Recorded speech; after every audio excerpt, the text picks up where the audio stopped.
दोस्तों, अगर कोई व्यक्ति मेंटली डिस्टर्ब होता है या फिर नशा करता है और नशा ज़्यादा हो जाता है तो कभी भी नशा ज़्यादा होने के कारण न तो अपनी माँ को पहचानना भूलता है कि ये मेरी माँ है, और न ही अपनी बीवी को पहचानना भूलता है कि ये मेरी बीवी है, और ना ही अपने बच्चों को भूलता है, और ना ही अपने पिता को भूलता है।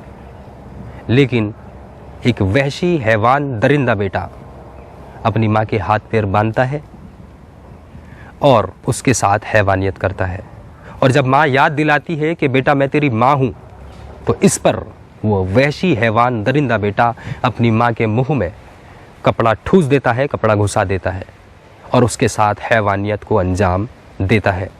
फिर जिसके बाद अपनी माँ को जान से मारने की धमकी भी दे देता है, यदि अगर तुम किसी को बताओगी तो मैं तुम्हें जान से मार दूंगा।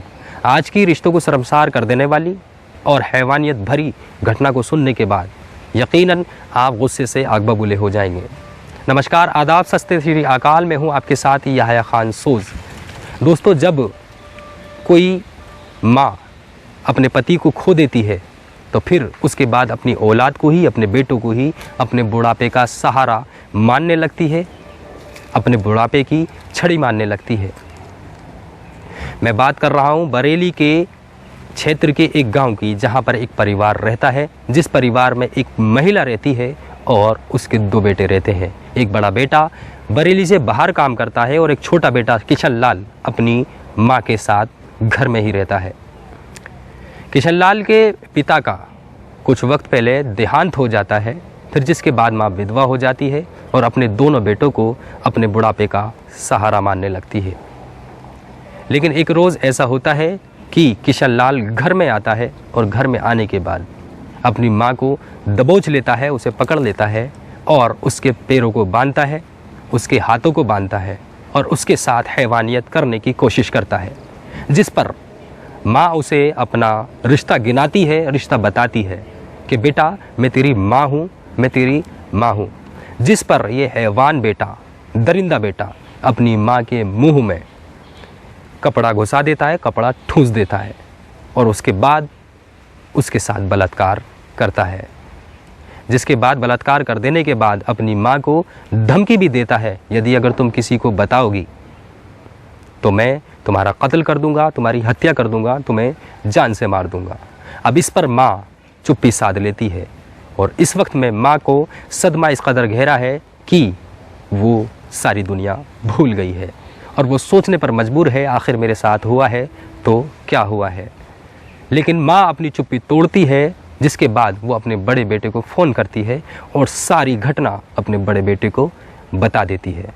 जिसके बाद उसका बड़ा बेटा घर पर आता है और आने के बाद किशन लाल को पकड़ लेता है और उसको पुलिस के हवाले कर देता है। हालांकि फ़िलहाल किशन लाल का कहना है कि मेरा दिमागी संतुलन ठीक नहीं है, मेरा जहन ऐसा ही है, मुझे नहीं पता मैंने क्या किया है। वहीं माँ ने भी बयान दिया है। माँ का भी कहना है कि जब ये घर के अंदर आया था मैं सोच रही थी कि खाने को मांगेगा, लेकिन जब इसने मेरे पैर बांधे तो मैं सोचने लगी शायद मेरी किसी बात से नाराज़ है, फिर इसने हाथ बांधे, फिर मैंने इसके अंदर एक हैवान देखा, जिसके बाद मैंने इसे याद दिलाने की कोशिश की कि बेटा मैं तेरी माँ हूँ। इस पर इस हैवान बेटे ने अपनी माँ के मुँह में कपड़ा ठूस दिया और उसके साथ बलात्कार किया। फिर उसके बाद ये सारी ही बात करीब करीब मीडिया में पहुंच गई और मीडिया ने इस खबर को पूरे तरीके से कवर किया, जिसमें किशन लाल कहता नज़र आ रहा है कि मेरा दिमागी संतुलन ठीक नहीं है। बहरहाल पुलिस ने किशन लाल को गिरफ्तार कर लिया है और जेल भेजने की प्रक्रिया में जुट गई है और जल्द ही इसको जेल भी हो जाएगी। लेकिन दोस्तों, जो लोग ऐसे रिश्तों को कलंकित करते हैं और पाक साफ रिश्तों को शर्मसार करते हैं, इंसानियत को शर्मसार करते हैं, ऐसे बेटे के बारे में आपकी क्या राय है, हमें कमेंट सेक्शन में कमेंट कर ज़रूर बताएं। साथ ही साथ एक बात और आपसे कहना चाहूँगा दोस्तों, हम तमाम सच्ची घटना लेकर आते हैं, अपनी तरफ से कोई मनगढ़ंत हम कहानी नहीं बनाते हैं और तमाम घटनाओं को बताने का और सारी सच्ची कहानियों को बताने का सिर्फ एक ही मकसद होता है कि हम आपको सचेत कर सकें। आप जहाँ भी रहें सुरक्षित रहें, सावधान रहें, हमारा सिर्फ एक यही उद्देश्य होता है। मैं उम्मीद करता हूं कि आप जहां भी रहेंगे सुरक्षित रहेंगे। इसी के साथ मैं याह्या खान सोज़ आपसे इजाज़त लेता हूं। मैं फिर से हाजिर रहूंगा किसी सच्ची घटना के साथ, किसी सच्ची कहानी के साथ। मैं उम्मीद करता हूँ आप जहाँ भी रहेंगे सुरक्षित रहेंगे। नमस्कार, आदाब, सत्य श्री अकाल, जय हिंद, जय भारत।